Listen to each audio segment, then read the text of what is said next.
முத்துவோடைய mobile முத்துக்கு கையில் கிடச்சிருது. கிடச்சது மட்டும் இல்லாமல் ரொம்ப கோவமாக வீட்டுக்கு போகிறாங்க. போகிறது மட்டும் இல்லாமல் பார்லர்மா கொஞ்சம் வெளில வாங்க அப்படின்னு சொல்லி சத்தம் போட்டு பேசுகிறாங்க. இதை பார்த்துட்டு விஜயா, எதுக்குடா இப்போ அவளை திட்டுற? நான் திட்ட ஆரம்பிச்சோன்னு நீங்கள் எல்லாருமே திட்டுறீங்களா? அதுக்குள்ளே இங்கெல்லாம் யாருக்கு ரைட்ஸ் கிடையாது அப்படின்னு சொல்லிட்டு இருக்காங்க. இங்கே பாருங்க, கொஞ்சம் அவசரப்படாமல் வெயிட் பண்ணுங்க. உங்கள் மருமகள் பற்றி இன்னொரு விஷயம் வந்து தெரிய வந்திருக்குது அப்படின்னு சொல்கிறாங்க. என்னடா சொல்கிற அப்படின்னு சொல்லி கேட்குறாங்க. ஆமாம், இந்த பார்லர்மா பற்றி ஒவ்வொன்றா இப்போ தான் தெரிய வருது. எல்லா விஷயம் தெரிய வந்தால் இந்த வீட்டில் என்ன தான் நடக்கும்னு எனக்கு ஒன்றுமே புரியல அப்படிங்கிற மாதிரி முத்து ரொம்ப டென்ஷனாக பேசுகிறாங்க. என்னடா சொல்கிற அப்படின்னு சொல்லி கேட்குறாங்க. பண்ணாமலே எல்லாருமே வந்துடுறாங்க. ரவி எல்லாருமே இருக்காங்க. அப்போ முத்து சொல்கிறாங்க, இங்கே பாருங்க எல்லாரும் கவனமாக கேளுங்க, என் மொபைல் தொலைஞ்சு போன மொபைல் கிடச்சிருச்சு அப்படின்னு சொல்கிறாங்க. அப்போ இதை கேட்டோன்னே ரோகிணி ரொம்ப ஷாக் ஆகுறாங்க. என்ன பார்லராமா, எப்படி இந்த ஃபோன் என் கையில் வந்துச்சுன்னு தானே யோசிக்கிறீங்க அப்படின்னு சொல்கிறாங்க.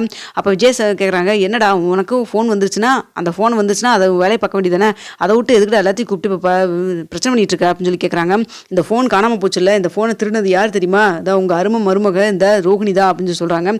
என்னடா சொல்கிற அப்படின்னு சொல்லி கேட்குறாங்க. எல்லாம் கையும் கழுவுமா சிக்கியிருக்காங்க, அதனால தான் அப்படின்னு சொல்கிறாங்க. இதை பார்த்துட்டு கடலில் தானே தூக்கி போட சொன்னோம், எப்படி கடல்லேருந்து எப்படி இவங்க கை கிடச்சிது அப்படிங்கிற மாதிரி ரோகிணி யோசிக்கிறாங்க.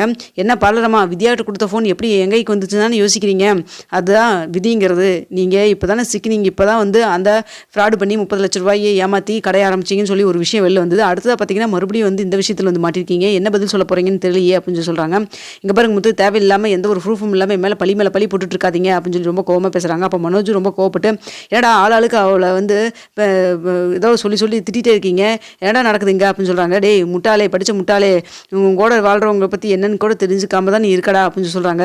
இங்கே ஒரு போது இனிமேல் ரோகிணி பற்றி ஏதாவது பேசினா நடக்கிறதே வேறு அப்படின்னு சொல்லிட்டு சட்டை பிடிக்க போகிறாங்க, சண்டைக்கும் போகிறாங்க. இதை பார்த்துட்டு முத்து, இங்கே பாரு கொஞ்சம் அமைதியாக இருறா, மூளை இல்லாமல் நடந்துக்காத, கொஞ்சம் அமைதியாக இரு, நான் சொல்கிறத கேளு அப்படின்னு சொல்கிறாங்க. இங்கே பாரு, ஃபோன் காணாமல் போகணுன்னா ஃபஸ்ட் எடுத்தோன்னே இந்த மீனாவுடைய தம்பியோடைய வீடியோ தானே லீக் ஆச்சு. அப்போ ஃபோன் எடுத்தப்போ நான் கூட ஏதோ அளவு என்ன திருடியிருக்காங்க, விற்கிறக்காக தான் எடுத்திருக்காங்கன்னு சொல்லி நினச்சேன். ஆனால் வீடியோ ரிலீஸ் ஆனப்போ பெரிய டவுட்டாக இருந்தது. இந்த ஃபோன் எடுத்ததோட நோக்கமே வந்து அந்த வீடியோ ரிலீஸ் பண்ணணும் அப்படிங்கிறக்காக. நான் கூட இந்த சிட்டி தான் இந்த வேலையெல்லாம் பண்ணியிருப்பான்னு நினச்சேன். கடைசியில் பார்த்தா இந்த பார்லரம்மா தான் இதுக்கு ஃபஸ்ட்டாக வீடியோவை ட்ரான்ஸ்ஃபர் பண்ணியிருக்குது, இங்கே பாரு அப்படின்னு சொல்லி வாட்ஸ்அப் எடுத்து காமிக்கிறாங்க. அப்போ ரவி அந்த ஃபோனை வாங்கி பார்த்துட்டு, ஆமாண்டா மனோஜ் அப்படின்னு சொல்லி சொல்கிறாங்க. மனோஜும் நம்பாமல் அந்த ஃபோனை வாங்கி பார்க்குறாங்க. ஆமாம், என்ன ரோகிணி இது அப்படின்னு சொல்லி ரொம்ப கோவமாக கேட்குறாங்க. அதெல்லாம் எனக்கு தெரியாது அப்படின்னு சொல்கிறாங்க. யாரோ வேணுனே என் மேலே பழி போடுறக்காக இப்படி பண்ணியிருக்காங்க அப்படின்னு சொல்கிறாங்க. அப்படியா, சரி ஓகே, அதுவே நீங்கள் பண்ணல, வேற யாரோ உங்களுக்கா தெரியாமையே பண்ணிட்டாங்கன்னு இருக்கட்டும், சரியா? அப்புறம் எப்படி வித்யா கைக்கு இந்த ஃபோன் போச்சு அப்படின்னு சொல்லி கேட்குறாங்க. வித்யா கைக்கெல்லாம் ஃபோன்லாம் போகிறக்கு சான்ஸே இல்லையே அப்படின்னு சொல்கிறாங்க. இங்கே பாருங்கள், இந்த ஃபோனை எடுத்துகிட்டு போய் எங்களுக்கு தெரிஞ்சவங்களுடைய கடையில் போய் செருப்பு தைச்சிருக்காங்க. அங்கே போய் செருப்பு தைக்கிறப்போ அந்த ஃபோனை எடுத்துகிட்டு ஆட்டோவில் ஏறப்போ ஆட்டோவில் வந்து வழி தவறி கீழே விழுந்திருக்கு. இந்த ஃபோன் எடுத்து அவங்க வச்சுருந்துருக்காங்க. இதெல்லாம் நீங்கள் நம்ப மாட்டீங்கன்னு சொல்லி தான் யார் கையில் இருந்தோ அவங்ககிட்ட இருந்து நான் வீடியோ எடுத்துருந்துருக்குன்னு சொல்லிட்டு பாட்டியும் தாத்தாவும் பேசுனதை வீடியோவை எடுத்துகிட்டு வந்துருக்காங்க. இதை காமிக்கிறப்போ ரோகிணி சொல்கிறாங்க, இங்கே பாருங்க, யாரோ ரோட்டில் போகிறவங்கள என்னென்னமோ சொன்னால் அதெல்லாம் நான் வந்து கேட்டுட்டு நான் வந்து ஆமான்னு சொல்லி ஒத்துக்க முடியாது, தேவையில்லாமல் மேலே பழி போடாதீங்க அப்படின்னு சொல்கிறாங்க. இதை கேட்டு முத்து சொல்கிறாங்க, நீங்கள் என்ன வேணால் சொல்லி தப்பிச்சுங்க, ஆனால் உங்கள் மனசாட்சின்னு ஒன்று இருக்குல்ல, அது கண்டிப்பாக வந்து உங்களுக்கு பதில் சொல்லி தானே ஆகணும் அப்படின்னு சொல்லி சொல்கிறாங்க. இதை கேட்டு முத்து சொல்கிறாங்க, இங்கே பாரு, இப்படியே நான் சும்மா விட்டுற போகிறேன்னு நினைக்காதீங்க, இப்போ நீங்கள் ஸ்பீக்கரில் போட்டு வித்யாவுக்கு இப்போ உடனே கால் பண்ணுங்க அப்படின்னு சொல்லி சொல்கிறாங்க. நான் எதுக்கு வித்யா கால் பண்ணணும் அப்படின்னு சொல்லி கேட்குறாங்க. அப்போ நீங்கள் கால் பண்ண வேண்டாம், மீனா இப்போ தான் வித்யாவை அழைச்சிட்டு வர போயிருக்காங்க, அழைச்சிட்டு வரட்டும், அப்புறம் பேசிக்கலாம் அப்படின்னு சொல்கிறாங்க. வித்யாவும் கரெக்டாக மீனா கூப்பிட்டு வந்துடுறாங்க. கூப்பிட்டு வந்தோன்னே வித்யாட்ட கேட்குறாங்க, எப்படி இந்த ஃபோன் வந்து எதுக்கு கொண்டு போய் அங்கே போட்டீங்க அப்படின்னு சொல்லி கேட்குறாங்க. நான் எதுவும் போடலையே, எனக்கு தெரியாது அப்படின்னு சொல்கிறாங்க. இங்கே பாருங்கள், நீங்கள் செருப்பு தைக்க போனீங்கல்ல, ஆமாம் அங்கே தான் செருப்பு தைக்க போயிருந்தேன், எப்படி நீங்கள் கொண்டு போன ஃபோன் தான் ஆட்டோவில் வந்து கீழே விழுந்திருக்கு, அதை அந்த பாட்டியும் தாத்தா தான் எடுத்து வச்சிருக்காங்க, அவங்க உங்களை கரெக்டாக அடையாளம் சொல்லிட்டாங்க அப்படின்னு சொல்கிறாங்க. இதை கேட்டோன்னே ஷாக்காக போயிட்டு வித்யா என்ன சொல்கிறேன்னு தெரியாமல் ஆமாம் முத்து அப்படின்னு சொல்லி ஒத்துக்கிறாங்க.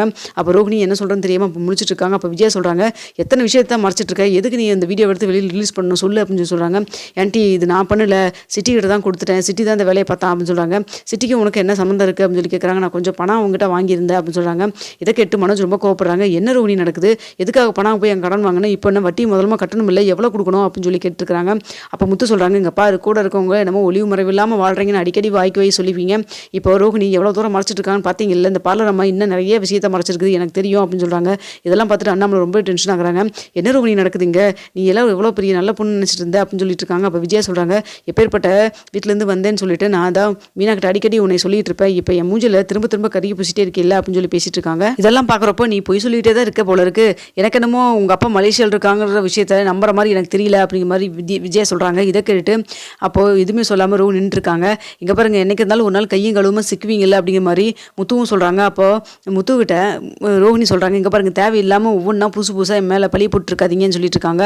அப்போது மீனா கேட்குறாங்க, ஏங்க வித்யா, நீங்கள் அவங்க எல்லாம் சைல்டுஹுட் ஃப்ரெண்டு தானே சொல்கிறீங்க, அவங்க அம்மா அப்பா போட்டு அவங்க தான் காமிக்க மாட்டேங்கிறாங்க, உங்கள்கிட்ட இருந்தால் நீங்களாவது காமிக்கலாம் பண்ணிக்கலாம்ல அப்படிங்கிற மாதிரி மீனா கேட்குறாங்க.